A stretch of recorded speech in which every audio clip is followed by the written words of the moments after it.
il y a une infinité de possibilités cachées sous l'eau, du phare le plus dangereux du monde au navire de Barbe Noire. Voici 15 moments saisissants capturés au milieu de l'océan. Numéro 15. Le phare le plus dangereux du monde. Le métier de gardien de phare est l'une des professions qui a le plus décliné au cours de l'histoire. Dans le passé, les gardiens de phare étaient connus pour leur vie solitaire, se consacrant à la tâche essentielle de maintenir et d'entretenir les phares. Leur rôle fondamental dans le guidage des navires, surtout au crépuscule, soulignait l'importance de leur travail et des phares qu'ils entretenaient. Les gardiens de phare faisaient face à de nombreux défis, principalement en raison de leurs environnements de travail éloignés et souvent difficiles. De nombreux phares étaient situés sur des îles isolées, des affleurements rocheux ou des côtes exposées. Les gardiens de phare supportaient des conditions météorologiques extrêmes, l'isolement social et les exigences physiques de l'entretien des équipements du phare. Ce clip suffit à expliquer à quel point l'entretien d'un phare est, ou devrais-je dire était, angoissant et difficile. Au cours des 19e et 20e siècles, les avancées technologiques ont conduit à l'automatisation des phares. Les lampes électriques, les lentilles rotatives et finalement, les systèmes électroniques ont remplacé la nécessité d'un fonctionnement manuel. Bien que cela ait augmenté l'efficacité et la sécurité, cela a également marqué le début du déclin du rôle du gardien de phare. Cependant, malgré le déclin de cette profession, la dimension subsiste jusqu'à nos jours. Et voir comment les vagues de la mer engloutissent la majeure partie de l'établissement est terrifiant. On ne peut qu'imaginer à quel point il a été difficile de créer ce phare au milieu de l'océan. Avant de continuer avec cette vidéo, appuyez sur le bouton d'abonnement et la cloche de notification dès maintenant. Numéro 14.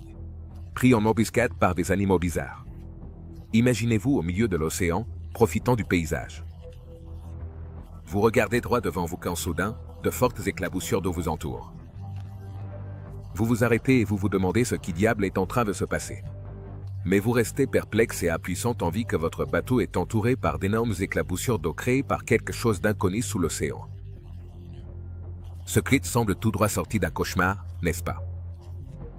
Je m'assurerai que vous ne restiez pas dans le doute sur ce qui se passe dans cette vidéo.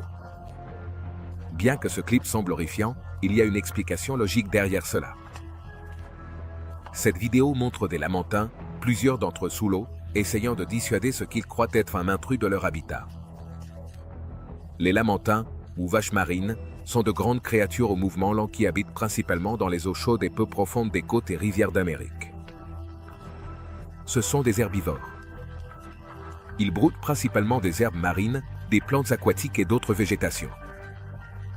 Ces mammifères marins sont connus pour leur comportement paisible et non agressif, ce qui en fait l'une des créatures les plus pacifiques de l'océan. Bien que les lamantins soient pacifiques, ils ont un mécanisme de défense intéressant. Lorsqu'ils se sentent menacés ou dérangés, ils peuvent créer de puissantes éclaboussures avec leur queue pour effrayer ou confondre les prédateurs et avertir d'autres animaux à proximité. Si vous vivez cela un jour dans l'océan, vous saurez ce qui se passe et vous ne serez pas autant alarmé. Numéro 13. Baleines au repos. Les plus grands mammifères marins de la Terre sont sans aucun doute parmi les créatures les plus étonnantes qui aient orné notre planète. Imaginez-vous plonger dans l'océan et voir ces énormes créatures faire la sieste, dormant verticalement avec la tête tournée vers la surface. Les baleines sont connues pour dormir verticalement. Et elles le font pour une bonne raison. Contrairement aux mammifères terrestres, les baleines ne peuvent pas se permettre de tomber dans un sommeil profond et prolongé car elles ont besoin de remonter à la surface pour respirer. Ainsi, ces créatures ont appris à s'adapter. Vous voyez, les baleines dorment avec un œil ouvert et leurs hémisphères cérébraux se relaient pour se reposer. Cela leur permet de maintenir des fonctions essentielles, comme nager, respirer, et rester conscientes de leur environnement. Pendant le sommeil vertical, les baleines remontent à la surface et flottent juste en dessous de la surface de l'eau, où elles peuvent facilement accéder à l'air tout en restant partiellement conscientes. Dormir en regardant vers la surface permet aux baleines de reposer leur cerveau tout en s'assurant de pouvoir respirer. Contrairement à la plupart des mammifères dont le cerveau nécessite des cycles de sommeil complets, les baleines peuvent reposer chaque hémisphère de leur cerveau de manière indépendante. Cela garantit qu'elles restent attentives aux dangers potentiels, comme les prédateurs ou les obstacles sur leur chemin, même pendant le sommeil. Bien que ces créatures ne fassent que se reposer, les voir dormir la tête tournée vers la surface est l'une des choses les plus hypnotisantes que l'on puisse observer dans l'océan. Numéro 12. Moteur Apollo. Le Saturn VFA, qui est un moteur historique utilisé dans au moins 3 missions vers la Lune, a été récemment découvert au fond de l'océan. Jusqu'à récemment, sa localisation était inconnue, mais grâce aux efforts de Jeff Bezos, PDG d'Amazon, et de son équipe, les fusées ont été récupérées avec succès. Ces moteurs F1 étaient responsables de propulser la célèbre fusée Saturn V qui a emmené Neil Armstrong, Buzz Aldrin et Michael Collins lors de la mission emblématique Apollo 11 durant l'été 1969. Au début, on pensait que ces pièces avaient été irrémédiablement perdues, ce qui a provoqué une grande surprise lorsqu'elles ont été retrouvées. Bien qu'il reste encore de nombreuses pièces à découvrir aujourd'hui, la découverte de la plupart d'entre elles représente un accomplissement de grande importance. De plus, il est excitant de penser à la possibilité de trouver plus de pièces à l'avenir, ce qui pourrait révéler encore plus d'informations sur cette histoire fascinante. La récupération réussie des fusées est un témoignage de la dévouement et de la persévérance de l'équipe dirigée par Jeff Bezos. De plus, cette découverte a suscité une grande attente quant à ce qui pourrait encore être trouvé au fond de l'océan. Quels autres trésors cachés pourraient attendre d'être découverts? La possibilité de trouver plus de pièces à l'avenir ouvre la porte à de nouvelles recherches et découvertes qui pourraient éclairer l'histoire de l'exploration spatiale. Ces moteurs F1 sont une partie fondamentale de l'histoire de la fusée Saturn V et de la mission Apollo 11. Numéro 11. La ville sous-marine perdue de 9500 ans. Dwarka se trouve dans l'état indien du Gujarat, à l'extrémité occidentale de la péninsule de Saurashtra, en Inde. Cet endroit a une signification archéologique et religieuse. Il est connu comme l'un des 7 lieux sacrés de pèlerinage du pays. Mais pour les historiens et les archéologues, cet endroit était une ancienne ville associée au Seigneur Krishna. Et beaucoup croient que cet endroit cache la ville la plus ancienne du monde.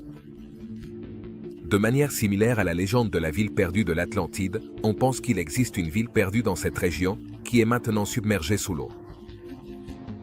Jusqu'à récemment, l'existence de Dwarka restait en grande partie dans le domaine du folklore. Cependant, la découverte de vestiges sous-marins a alimenté l'idée que le royaume du Seigneur Krishna et la bataille aérienne pourraient avoir été plus que des légendes. Entre 1983 et aujourd'hui, les archéologues ont découvert des fondations fortifiées qui sont censées être la base sur laquelle s'élevaient les anciens murs de la ville de Dwarka. Le long des rives du fleuve, plus de 500 artefacts ont été découverts et certains éléments indiquent une histoire culturelle remontant à 2000 ans. Les découvertes comprenaient des blocs de pierre, des piliers et des systèmes d'irrigation. Dwarka était un ancien port commercial entre l'Inde et les régions arabes au XVe-XVIIIe siècle.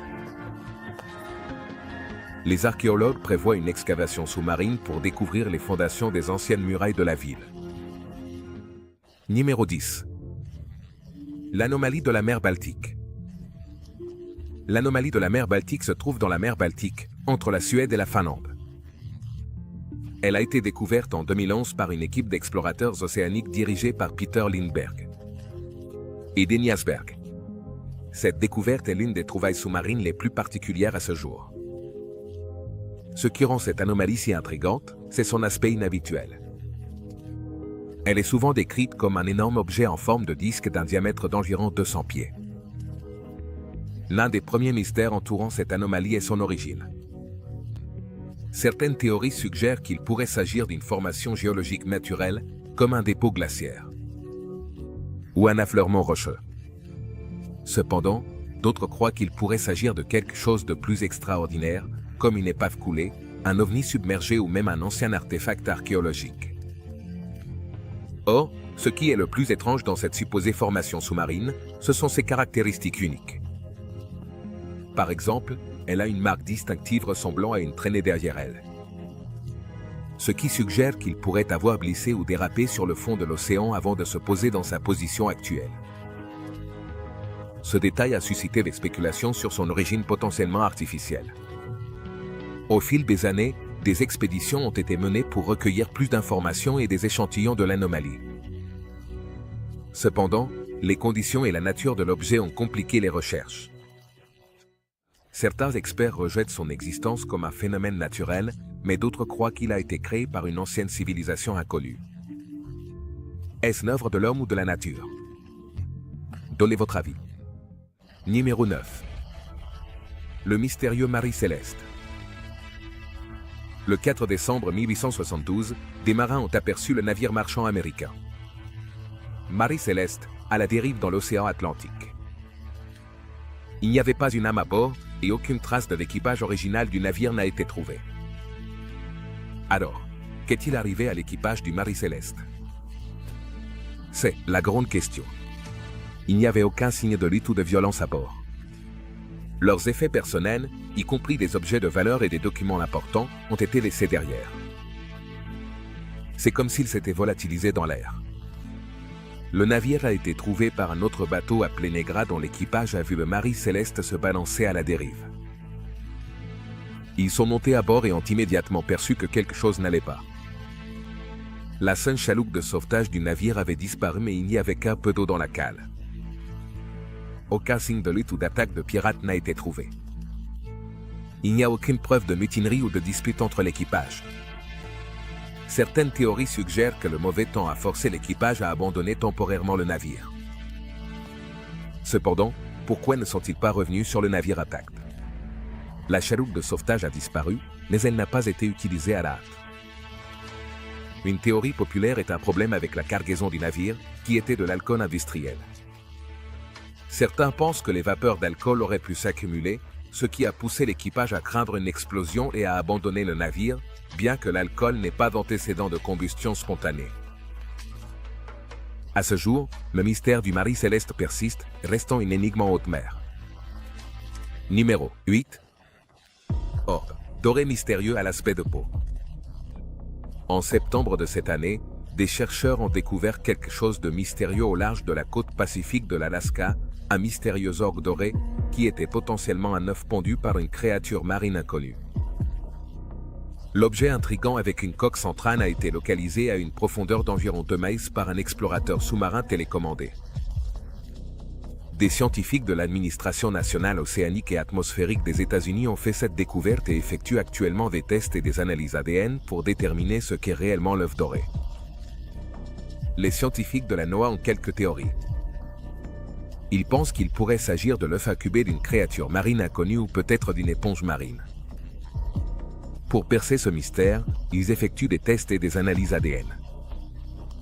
Lors de l'exploration en eau profonde, ils ont utilisé un bras télécommandé pour interagir délicatement avec l'orbe. Il y a beaucoup de spéculations sur ce que cela pourrait être. Est-ce un œuf? Est-ce une éponge? Une créature en est-elle sortie? Ou était-ce quelque chose de totalement différent?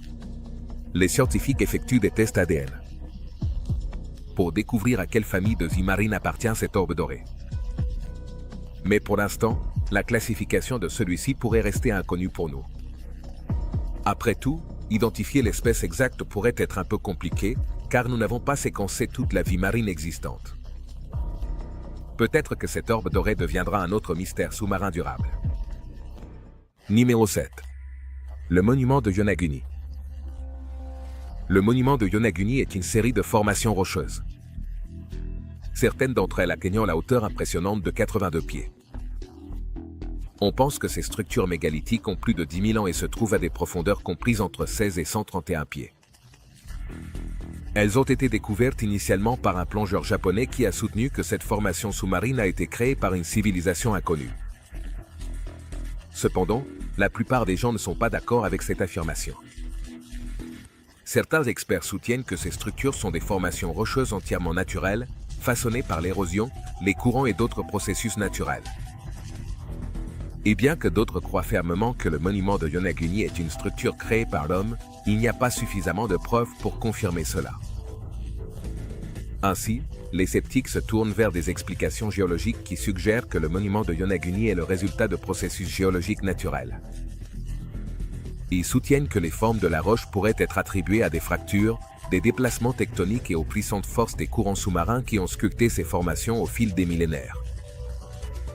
La technologie moderne, qui inclut des caméras sous-marines et des équipements sonars, a fourni de nouvelles perspectives, mais le débat n'est pas encore tranché. Numéro 6. Flotte fantôme de la lagune de Chuuk. La lagune de Chuuk, autrefois connue sous le nom de lagune des camions, était une base navale d'une importance vitale pour la marine impériale japonaise. Pendant la Seconde Guerre mondiale, cette lagune était considérée comme l'un des points les plus forts et stratégiques dans le théâtre du Pacifique. Cependant, tout a changé en février 1944 avec l'opération Reston, une attaque aérienne et navale massive menée par les Alliés. Cette attaque a entraîné la perte totale d'une flotte de navires et d'avions japonais, transformant ainsi la lagune en leur lieu de repos final. Et ainsi, jusqu'à aujourd'hui, cet endroit est devenu le cimetière aquatique de plusieurs navires et avions. Ce qui est extraordinaire avec la flotte fantôme, c'est qu'elle n'est pas seulement un cimetière, mais un écosystème marin prospère. Les épaves sont devenus des récifs artificiels, offrant un foyer à une impressionnante variété de créatures marines. Des coraux vibrants, des bancs de poissons et d'autres merveilles sous-marines appellent désormais ces géants engloutis leur maison. En raison de cette caractéristique unique, la lagune de Chuuk est devenue un paradis pour les plongeurs, avec des plongeurs du monde entier se rassemblant en ce lieu. Pour apprécier les récifs artificiels et la vie marine qui prospère dans la zone. Numéro 5. Mystérieux trou au fond de l'océan. Il ne semble pas que beaucoup de temps se soit écoulé lorsque les scientifiques sont tombés sur ces étranges motifs sous-marins. Ces motifs circulaires complexes ont déconcerté les chercheurs au Japon jusqu'à récemment. Au début, on croyait que ces motifs avaient été créés par des extraterrestres ou par une espèce sous-marine avancée que nous n'avons pas encore découverte. Cependant, la vérité a été révélée des années après la découverte de ces motifs. Ces motifs dans le sable sont créés par des poissons globes mâles pour attirer leurs partenaires. S'ils impressionnent une femelle, ils s'accouplent et utilisent ce cercle comme nid. Ce mystère résolu a donné lieu à un nouveau. Au début de cette année, les scientifiques ont découvert une série de trous intrigants au fond de l'océan Atlantique. Ces trous sont alignés méticuleusement et semblent avoir été faits par des mains humaines, selon les chercheurs qui ont analysé les données recueillies par le navire exploré de la NOAA. Ils ont partagé des photos de ces étranges trous et affirment qu'ils n'ont aucune idée de qui ou de quoi les a créés. Il est important de souligner que les trous ont été trouvés à une profondeur d'environ 2500 mètres sous l'eau, ce qui est surprenant. Par conséquent, il est peu probable qu'un humain en soit responsable. Le mystère de ces trous pourrait prendre des années à être résolu, et il est possible qu'une autre créature marine en soit responsable. Numéro 4. Les vers zombies. Les vers zombies, connus scientifiquement sous le nom de Sidax, sont parmi les créatures les plus particulières qui rôdent dans les profondeurs de l'océan. Ces bestioles sont expertes pour gagner leur vie dans l'un des environnements les plus rudes de la Terre, l'abîme. Vous vous demandez peut-être pourquoi on les appelle vers zombies. Eh bien, ce n'est pas parce qu'ils veulent mâcher vos cerveaux, mais parce que leur mode de vie est vraiment effrayant. Alors, que se passe-t-il avec ces zombies sous-marins? Ces vers sont des mangeurs d'os, et leur spécialité est de se régaler des os de créatures marines mortes qui ont coulé au fond de l'océan. Imaginez un monde où les squelettes ne reposent pas en paix, mais deviennent un festin pour ces créatures. Mais comment font-ils? Les vers zombies sont une adaptation fascinante. Ils sécrètent de l'acide. Oui, vous avez bien entendu. Ils libèrent de l'acide pour dissoudre l'os, le décomposant en un repas digestible. Et si cela ne vous semble pas assez horrifiant, je ne sais pas ce qui le sera. Ils dépendent de cadavres coulés, comme des baleines ou des poissons morts, pour se fournir leur buffet d'os. Et ils ne bougent pas beaucoup non plus. Donc, vous n'avez pas à vous inquiéter qu'ils vous tombent dessus soudainement pendant que vous nagez dans l'océan. De plus, ces créatures se trouvent généralement à la profondeur impressionnante de 14 000 pieds. Numéro 3. Pyramide sous-marine. Des chercheurs portugais ont affirmé avoir trouvé une pyramide sous-marine située aux Açores, au Portugal. La structure en question est décrite comme étant de forme parfaitement carrée, et on estime qu'elle mesure environ 200 pieds. Dans une zone couvrant l'impressionnante superficie de 86 000 pieds carrés. De plus, les chercheurs portugais mènent une analyse exhaustive des données recueillies pour déterminer l'origine de la structure. Cette découverte sans précédent a suscité un grand intérêt au sein de la communauté scientifique. Car des questions se posent sur le fait de savoir si la structure est le produit de la construction humaine ou si c'est une formation naturelle. Ces découvertes pourraient avoir des implications significatives sur notre compréhension de l'histoire et de l'archéologie de la région. Or, l'une des raisons pour lesquelles cette découverte a attiré l'attention de beaucoup est la croyance répandue que cette pyramide est restée submergée pendant environ 20 000 ans, ce qui a suscité un débat intense parmi les experts. Cette théorie a conduit beaucoup à spéculer qu'une ancienne civilisation humaine aurait pu créer cette pyramide de manière consciente et précise, ce qui constituerait une découverte archéologique sans précédent. Cependant, il existe également des opinions divergentes parmi les experts qui soutiennent que, compte tenu de l'activité volcanique significative dans la région, il est très possible que la pyramide soit le produit d'une formation naturelle. Ce qui serait également un phénomène impressionnant du point de vue géologique. Numéro 2. Naufragé disparu retrouvé vivant au milieu de l'océan. Imaginez-vous au milieu de l'océan avec seulement un petit morceau de bois pour rester à flot sans suffisamment de chaleur. On dit qu'une personne ne peut survivre que quelques heures. Cependant, si votre corps reste quelque peu proche de la température corporelle moyenne, votre temps dans l'océan peut durer plus longtemps. Une personne peut survivre dans l'océan pendant presque 2 mois sans nourriture. Cependant, sans eau, le corps humain s'éteindra immédiatement en moins d'une semaine. Ainsi, on ne peut qu'imaginer l'horreur ressentie par Stuart Bay, 62 ans, lorsque son embarcation a chaviré en mer, le laissant échouer à environ 90 miles de la terre la plus proche. Heureusement, la chance était de son côté. Alors qu'il naviguait sur l'océan, les membres de l'équipage à bord du porte-conteneur Angeles, long de 225 pieds, sont tombés par hasard sur l'homme de 62 ans, qui s'accrochait sans défense à son embarcation, qui flottait déjà verticalement. S'il n'avait pas été repéré, il aurait facilement pu périr au milieu de la rudesse de l'océan. Sans espace suffisant pour bouger, sans nourriture, sans eau. Et sans protection contre le vent, la famille de l'homme ne pouvait exprimer par des mots la gratitude qu'elle ressentait envers les travailleurs du porte-conteneur. Après tout, la garde côtière avait cherché l'homme quelques jours auparavant, mais sans succès. Numéro 1. Le navire de Barbe Noire. L'héritage du pirate le plus infâme de l'histoire, Barbe Noire, continue jusqu'à nos jours.